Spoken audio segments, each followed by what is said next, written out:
Hello, everyone. Today we are going to learn section 7.3, the central limit theorem. So we have a learning objective here. All right, so parameter statistic, right? So we did that before. Parameter is number from population data, statistic number from sample data, right? Okay, so we have X bar, which is a sample mean, right? We have a mu, which is population mean, right? So that is a statistic for sample mean and parameter for population mean.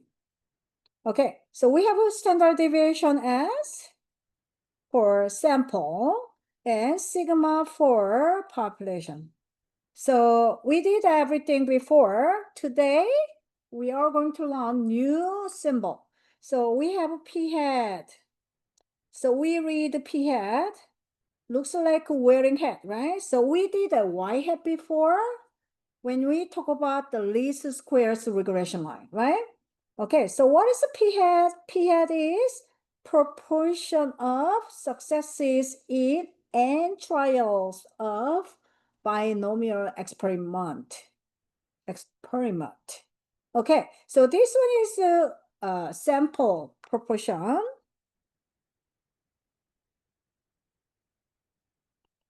So what's the proportion? Proportion, we can use a ratio. So this is from ratio, which is a fraction, right? So fraction. If we have a fraction, we can express as a decimal, right? If we have a decimal, we can express as a percent, right? So it's like that, okay? So proportion, ratio, fraction, decimal, percent, all right? And then we are using P.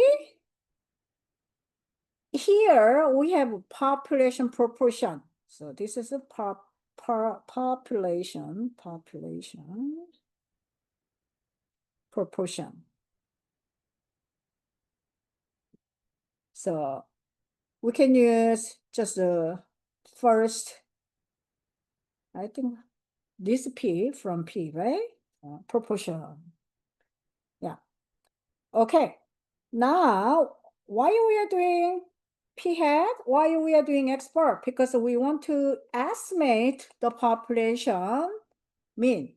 So we using X bar.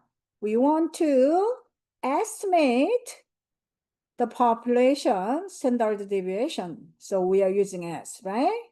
We want to estimate population proportion. So we have sample proportion, p hat, right? Okay, now we have a new terminology. Hold on 1 second, let me cough. All right, so we have a sampling distribution. So sampling distribution is probability distribution. So this is a probability distribution of sample statistic. In that case, X bar, that is based on all possible simple random sample of size n taken from sample population.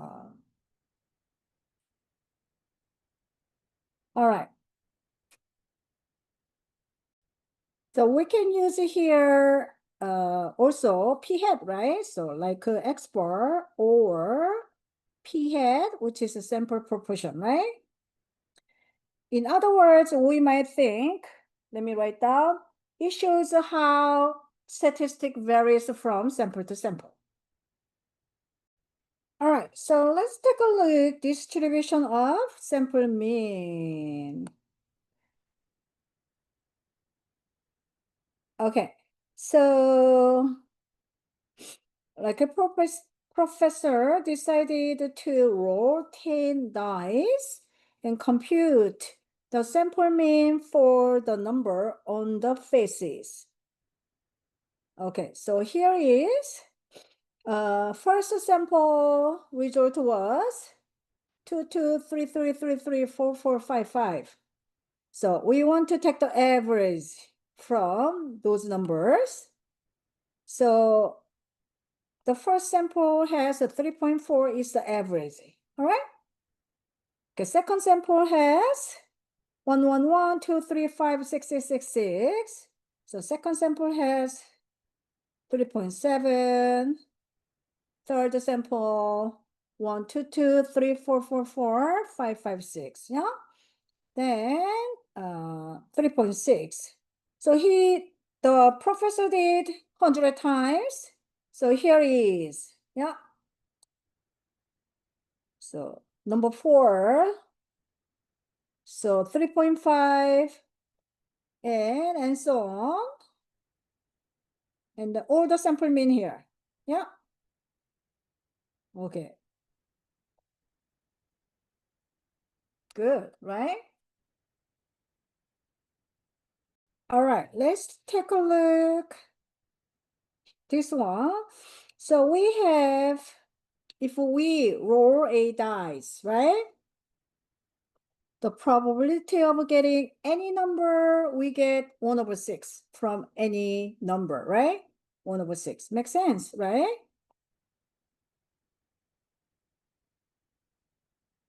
So getting any number is 1/6. So we call this a uniform distribution, right? Okay, then the textbook indicate that relative frequency. So 1,000 dice rolls, that means 100 samples of 10 rolls each. So we had earlier, right? But then this is also similar to the uniform, right? So they say that the main point is to note this is not the bell shape, right? Yeah. But then from earlier, this table, right? So 100 samples of mean, right? So if we have the sample mean from 100 samples, this is bell shape. Okay, then what we can tell, so we started from the uniform, right? So regardless of type of distribution we begin with, if sample size is getting bigger and bigger, then the distribution will get closer to normal distribution. All right. So we call this is a central limit theorem. Let's take a look. Central limit theorem. So we have a central limit theorem. So we are using just the first letter CLT. Central limit theorem.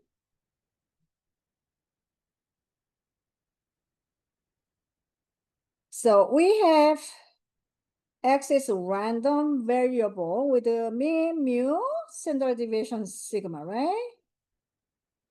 Then sample size n, simple random sample size n are taken from the population. We had that earlier, right? And then the center will be mu sub x bar. So we called mean of sampling distribution of sample mean. Yeah. Then this is the same as population mean. And we have a standard deviation, sigma sub x bar. That is sigma over square root of n.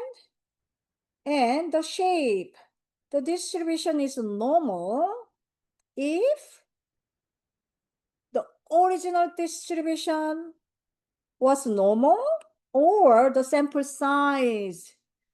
We said earlier, when the sample size is getting bigger, then distribution will be approximately normal, right? So how much for the bigger? So we can say that sample size is bigger than or equal to 30. Then we say that the distribution is normal. So once again, we started from the uniform, right? Then how the distribution become the normal distribution? When size is bigger than or equal to 30 for the sample size, right? Or the original distribution is normal, then we just follow the original distribution, which was normal. Make sense? Very good. All right, so let's take a look this question. So the dice throwing the professor, right? So he rolled 10 dice 100 times and counted the number of ones, twos, and so on, right? Each roll of 10 dice is considered as a sample and describe parent distribution. So parent distribution is the original distribution. And then distribution of sample mean in terms of variable center, variation, and shape. Yeah. Okay. So let's just take a look. So we have the face of dice, 1, then 1/6, 2, 1/6, 3, 1/6. So X in that case is a discrete number, right? So this is what we did in discrete random variable, right? So how do you get the mean? That's X times probability of X, right? And we make a sum then. Then we had a 3.5. How do we get the standard deviation? We're using the formula. So square root, and then we have to, this one first, and this one first, and then we make a sum. Then the mean squared, then we get 1.708. Okay, so parent, which is original distribution, then mu equal to 3.5, and sigma equal to 1.708. The shape is a uniform, not normal, because 1/6, 1/6 here, right? So uniform. Okay. Now, new distribution of sample mean. So this is we have like a sampling distribution of sample mean, right? Okay. So we have a sample mean, but we take a lot of samples, right? For sample mean. Make sense? That is a distribution. Then, what do you get the, oh, they have a sum of X over N. So we call this is mean of 10 rolled dice. Let me write down. Okay, then mu sub x bar, which is equal to same as mu, which is a 3.5 in the case, right? And then sigma sub x, which is sigma over square root of n. Oh, what's the n in the case? N equal to 10, right? 10 rolled dice. And sigma was 1.70, no, 1.708, right? Over square root of n, which is 10. Can you please calculate? 0.5401. Okay. All right. So what do you think? Is it normal? Is it original the distribution normal? No, right? Because original was the uniform. Then we have to check whether n is greater than or equal to 30, right? N equal to 10, so it's non-normal. So no,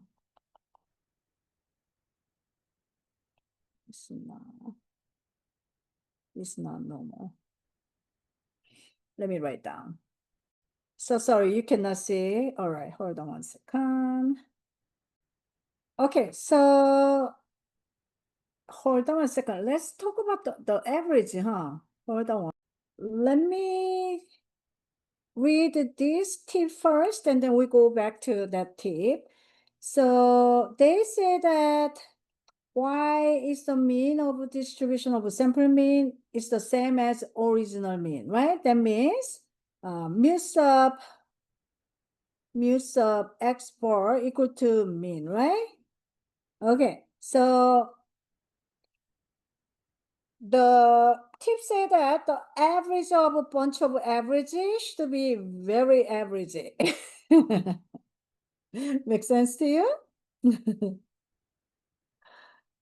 So average of all possible averages is exactly the average. That's why we say that the mean of sampling proportion, no, sorry. Mean of sampling distribution of sample mean is the same as the original distribution mean. Yeah. And also they found out from the experimental that from the sample mean, from the sampling distribution is the same as the mean. Is it clear? Okay. Let's go back to the other tip. So other tip has why the standard deviation of a distribution of a sample means smaller than original standard deviation. That means they talk about sigma sub x bar equal to sigma over square root of n. So if we're using this formula, this standard deviation is smaller than the original standard deviation. So let me write down. Okay, so why? Because they say that the individual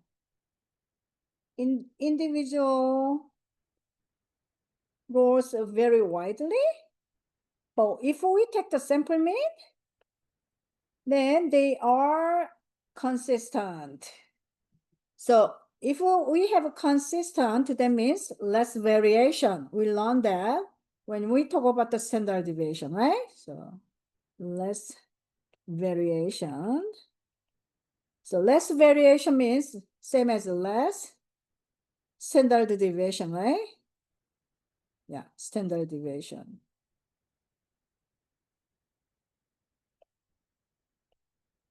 Less deviation. Less deviation better. Less deviation and less dispersed, right? Less dispersed.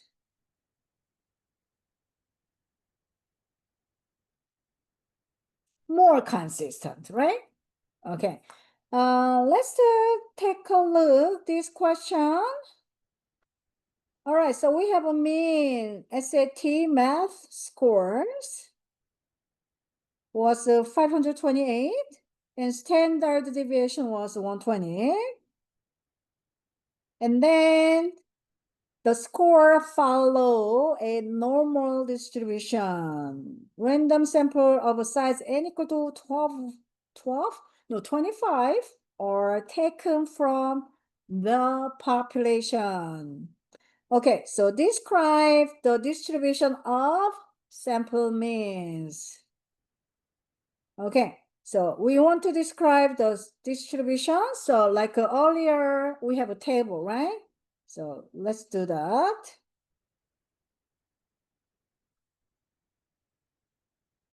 Okay, so parent distribution and sampling distribution of sample mean here. And we have a variable parent distribution, original distribution, we call the X, right? So score of a student on SAT math. Sampling distribution on sample mean, X bar. How we get the X bar? Sum of all X divided by the number of sample size, right? So that is the mean score of 25. In that case, n equal to 25 student on SAT math, right? Okay, center. What's the center? Which is mean, right? So mean, mu equal to what they say? 528.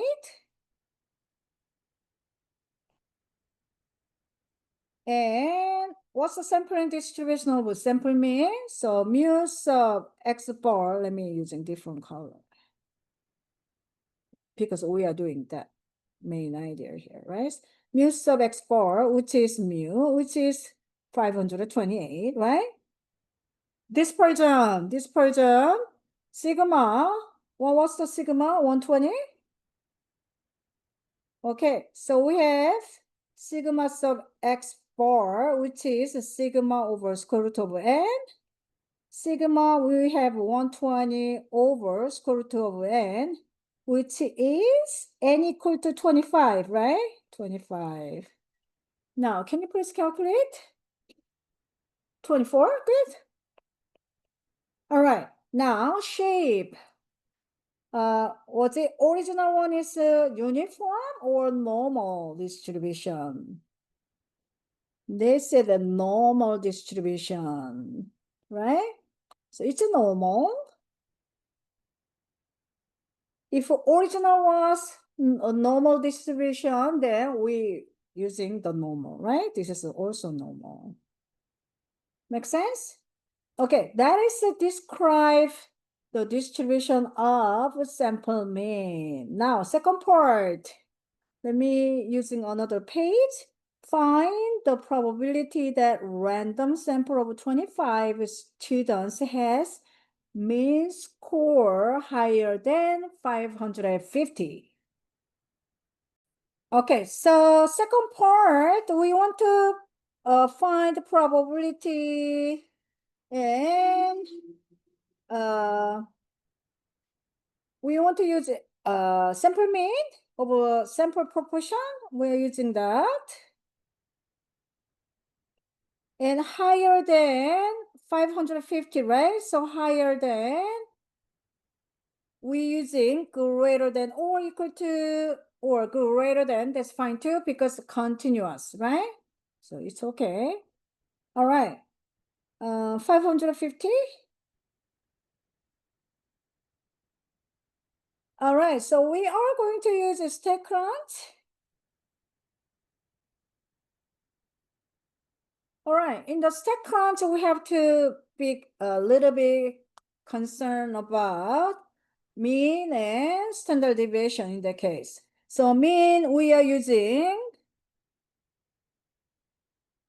mu sub X bar, right? So in that case, what we have, which is the same as mu, right? So 528 and standard deviation sigma sub X bar, which is a sigma over square root of n. So we had earlier 120 over square root of 25, it's a 24. So we are using this information. So be careful, we're not using this standard deviation in StatCrunch. Clear? All right, so let's go to StatCrunch to find the probability, okay? Okay, so hold on 1 second. Let's go over C first. I mean, not first, C together. And then since when I show you stack crunch, we can do together. Make sense? Okay, let's do C part. Find the probability that one student selected at random has score higher than 550, 550, right? Okay, so look, see, can you see? See, so see, we want to know about the probability once to done. So we're using X higher than 550. All right. So in that case, in the stack crunch, we are using stack crunch. So mean, same as just a regular mean, right? So regular mean, which is 528, which is mu, right? And standard deviation, which is sigma, which is 120, right? All right. Okay, so we are going to use two different mean and standard deviation in StatCrunch. All right, and then we come back. So let me take a picture and I will show you StatCrunch. Oh, you did not see that, right? Sorry about that. Okay, so D has compare and contrast part B and C. Okay, once again, B is we are using the central limit theorem, right? And D just original distribution, right? How we recognize? Second part, we have a random sample and the has mean. That means we are using sampling distribution, sample mean. Clear? So we see the random sample of the has mean. Yeah, this one is telling us. It's telling us. How about central limit theorem? Yeah, using central limit theorem. Yeah. Okay.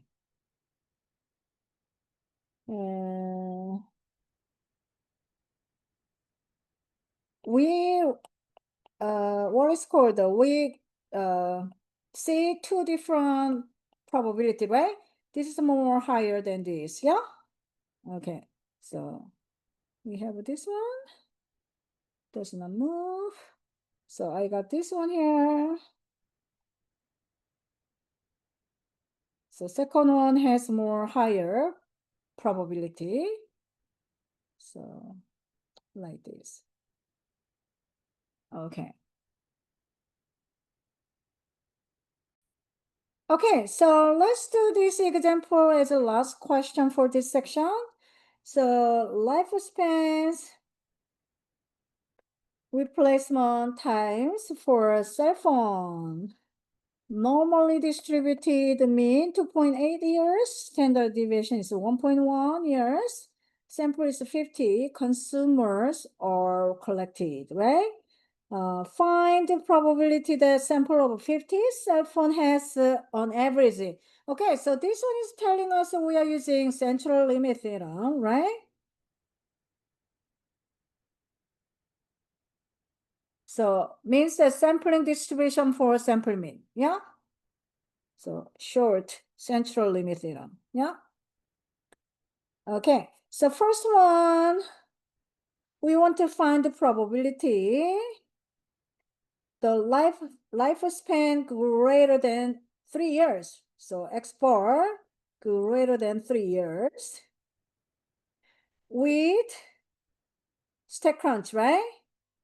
So mu sub X bar, which is 2.8, sigma sub X bar, which is sigma over square root of n,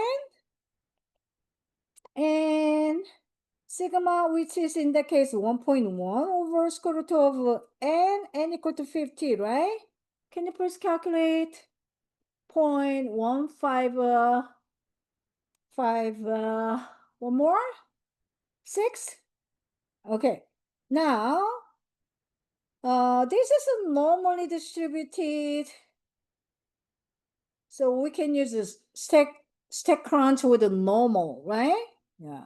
Otherwise, we cannot use that. Or we check the sample size, right? This one also sample size is greater than or equal to 30, right? Yeah. Either way is good. Normal distribution. Okay. Second part. Oops.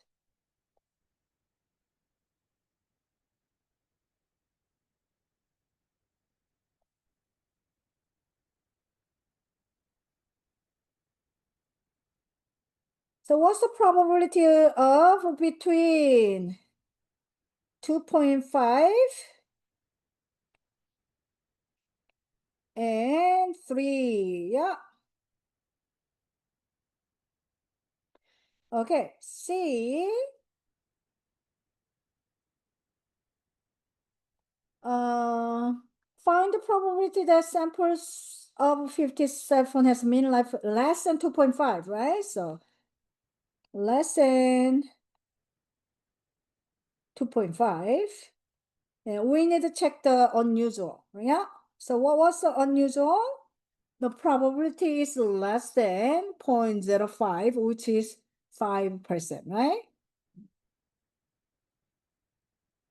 Okay, let's do that. Let me take a picture. Unusual. I need to write down unusual too. Okay, so I wrote down everything here.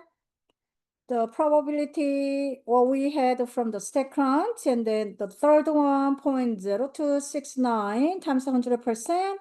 So that is a 2.7%, and then it's unusual, right? Because it's less than or equal to 0.05, which is 5%, right? So there we go. Any question? Thank you for watching. I will see you in the next video. Bye.